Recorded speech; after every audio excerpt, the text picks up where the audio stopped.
شیعان علی ایک جماعت ہے جو بعد میں چل کر شیعہ کہتے ہیں نا، شیعہ کا مطلب حمایتی. حضرت علی رضی اللہ تعالیٰ عنہ کے حمایتیوں کی ایک جماعت تھی، شیعان علی ان کو کہا جاتا تھا، جو کوفہ میں رہتے تھے برسوں سے، حضرت علی کے زمانے سے تھے، کیونکہ حضرت علی نے بھی دارالخلافہ کوفہ کو بنایا تھا، اور حضرت علی کے بعد امام حسن بھی وہاں رہے کوفہ میں، اور اس کے بعد وہ ہجرت کر کے مدینے چلے گئے، تب پھر امام حسین بھی گئے تھے. تو کوفہ والوں کا تعلق حضرت علی کے گھرانے سے پہلے سے تھا. اور امام حسین کی یہ تاریخ میں آپ کو بتاتا ہوں کہ جب امیر معاویہ یعنی حکومت کر رہے تھے، اس وقت بھی کوفہ والے امام حسین کو خط لکھ کر بلا رہے تھے کہ امیر معاویہ کو معزول کر دیتے ہیں، آپ آ جائیے. امام حسین نے منع کیا، کہا کہ میں پھر سے وہ عظیم جنگیں دیکھنا نہیں چاہتا ہوں جو میرے باپ کے زمانے میں ہوئی ہیں. تو حضرت امام حسین گئے نہیں. امیر معاویہ کے زمانے سے کوفہ والے خط لکھ رہے تھے، آپ آ جائیے. آپ جب امیر معاویہ کا انتقال ہو گیا اور یزید تخت خلافت پر بیٹھ گیا تو کوفہ والوں نے ایک میٹنگ کی. کوفہ عراق کا ایک شہر ہے، عراق میں آج بھی وہ شہر موجود ہے، اور جتنے اہل بیت سے محبت کرنے والے لوگ تھے سب جمع ہوئے اور میٹنگ کیا. اور وہ ایک شخص کے گھر میں میٹنگ ہوئی جس کا نام مسلم بن سرد بتایا گیا ہے. اور وہ شخص سارے لوگوں کو جمع کر کے کہتا ہے، دیکھو امیر معاویہ کا تو انتقال ہو گیا اور یزید بیٹا ہے، تم سب کی رائے کیا ہے؟ کیا علی کے بیٹے حسین خلافت کے سب سے زیادہ حقدار نہیں ہیں؟ کوفہ والوں نے ایک زبان ہو کر کہا، ہاں، رسول اللہ کے نواسے علی ابن ابی طالب کے بیٹے، ان سے زیادہ حقدار کون ہے؟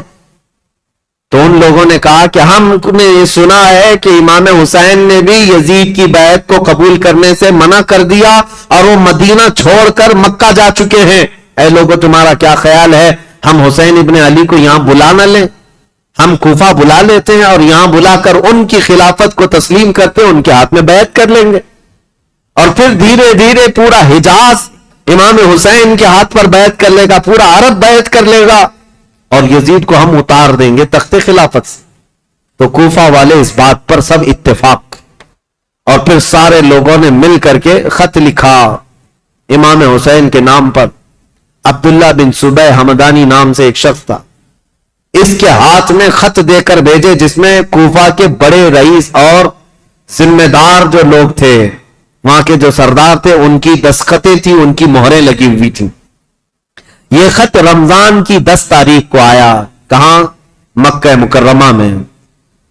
مکہ مکرمہ میں امام حسین کے پاس یہ خط آیا تو امام حسین نے دیکھا، اس میں یہ لکھا ہوا تھا، کوفہ والوں نے لکھا تھا، اللہ کی حمد و ثنا کے بعد، حضور کی صلاۃ و سلام کے بعد، کہا امیر معاویہ کا انتقال ہو گیا اور ان کے بعد یزید جیسا فاسق و فاجر شخص بیٹھا ہے، لہذا ہم اس کی امارت اور اس کی خلافت کو نہیں تسلیم کرتے. اے علی کے بیٹے حسین، آپ تشریف لے آئیں، ہمارے سر پر کوئی امام نہیں ہے، آپ تشریف لائیں، ہم آپ کے ہاتھ پر بیعت کرتے ہیں. یہ خط کا مضمون تھا.